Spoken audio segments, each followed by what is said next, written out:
Hello అండి, మన ఛానల్లో స్టార్ట్ చేసిన లంచ్ బాక్స్ రైస్ రెసిపీస్ సిరీస్లో ఇది రెసిపీ నెంబర్ 4 అండి. టమాటా రైస్ మన ఇంట్లో ఎప్పుడు ఉండే ఇంగ్రీడియంట్స్తో చాలా ఈజీగా ప్రిపేర్ చేసుకోవచ్చు.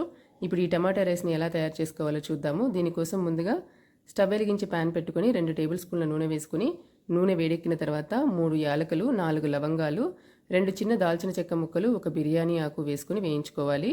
ఇవి కొంచెం వేగిన తర్వాత 1 స్పూను ఆవాలు, 1 స్పూను జీలకర్ర వేసుకొని ఇవి కొంచెం వేగిన తర్వాత 2 స్పూన్ల జీడిపప్పు వేసుకుని వేయించుకోవాలి.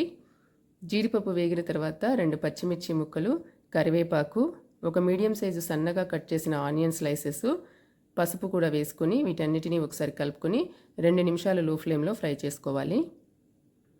2 నిమిషాల తర్వాత దీంట్లో 3 మీడియం సైజు టొమాటో ముక్కలు వేసుకొని ఒకసారి కలుపుకొని 4 నుంచి 5 నిమిషాలు మూత పెట్టుకొని లో ఫ్లేమ్లో టమాటాలని మగ్గించుకోవాలి. టమాటాలు మగ్గిన తర్వాత రైస్కి సరిపడా ఉప్పు, కారం, గరం మసాలా పౌడర్ వేసుకుని వీటన్నిటిని ఒకసారి కలుపుకొని ఇంకొక 2 నిమిషాలు లో ఫ్లేమ్లో మూత పెట్టుకొని మగ్గించుకోవాలి. నేను ఇక్కడ ధనియాలు, దాల్చిన చెక్క, లవంగాలు కలిపి చేసిన గరం మసాలా పౌడర్ వేసానండి. మీరు మీ ఇంట్లో ఉండే ఏ గరం మసాలా పౌడర్ అయినా వేసుకోవచ్చు.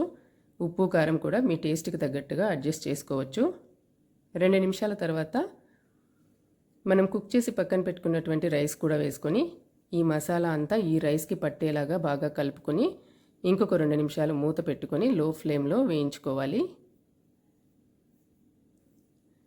లంచ్ బాక్స్ కోసం ప్రిపేర్ చేస్తున్నాం కాబట్టి రైస్ని అప్పటికప్పుడు ఫ్రెష్గా కుక్ చేసిన తర్వాత ఒక వెడల్పాటి ప్లేట్లోకి తీసుకొని పూర్తిగా చల్లారబెట్టుకొని ఈ టమాటా రైస్ ప్రిపేర్ చేసుకోవడానికి వాడుకోవాలి.